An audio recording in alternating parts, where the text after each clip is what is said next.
প্রিন্টারে red light সলিউশনের জন্য আপনাকে এইরকম একটি লিঙ্কে ক্লিক করতে হবে। লিঙ্কটি আমি ডেসক্রিপশন বক্সে দিয়ে রেখেছি। তো ক্লিক করার পরে দেখুন এইরকম একটি ইন্টারফেস শো করবে। তো এখানে আপনাকে কিন্তু ডাউনলোড করতে হবে।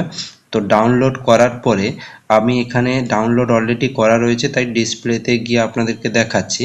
তো কিভাবে প্রিন্টারে রেড লাইট ব্লিনিং সলিউশন করবেন, দেখুন এখানে আমি ফাইলে রয়েছে, আমার আগে থেকে ডাউনলোড করা রয়েছে। তো এখানে আমি ফাইলটি ওপেন করব। ওপেন করার পরে দেখুন এখানে অনেকে ডাউনলোড করার পরে জিপ ফাইল শো করবে, সেটাকে কনভার্ট করে নেবেন।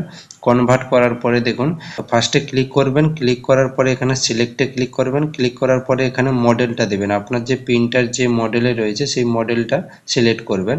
সিলেক্ট করে আমি এখানে আপনাকে L3250 সিলেক্ট করছি। সিলেক্ট করে এখানে অটো সিলেকশন রাখবেন, দিয়ে এখানে ওকে করবেন।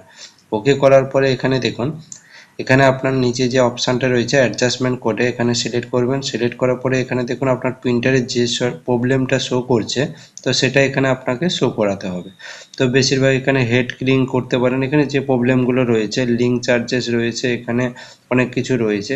তো এখানে যে রেড লাইট ব্লিনিংটা, এটা কিন্তু বেশিরভাগ ক্ষেত্রে আপনার যে প্রবলেমের জন্য হয়ে থাকে, সেটা থাকে দেখবেন প্রিন্টারে ওয়েস্ট কালি, যে ওয়েস্ট লিঙ্কের যে বক্সটা থাকে পিছনে, দেখবেন ওই ওয়েস্ট লিঙ্কের প্রবলেমের ট্রাঙ্কের প্রবলেমের জন্য কিন্তু এটা শো করে।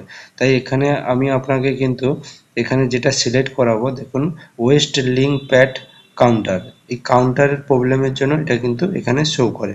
তাই ওয়েস্ট লিঙ্ক কাউন্টার প্যাডে কিন্তু সিলেক্ট করব, তারপরে এখানে ওকে করব। ওকে করার পরে এখানে দেখুন ওয়েস্ট লিঙ্ক প্যাড কাউন্টারের 3টে বক্সে কিন্তু আমি ক্লিক করব। ক্লিক করার পরে এখানে চেক মার্কে ক্লিক করব। চেক মার্ক ক্লিক করার পরে দেখবেন অটোমেটিক্যালি এখানে কিন্তু আমার অলরেডি আগে থেকে সলিউশন রয়েছে, তাই এখানে কিন্তু মাঝখানের লিঙ্কটা তুলে দেবেন।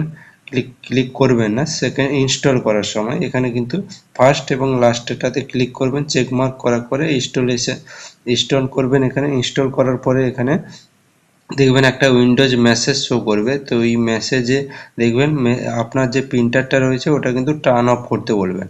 তো টার্ন অফ করার পরে দেখবেন একটা উইন্ডোজ মেসেজ শো করবে।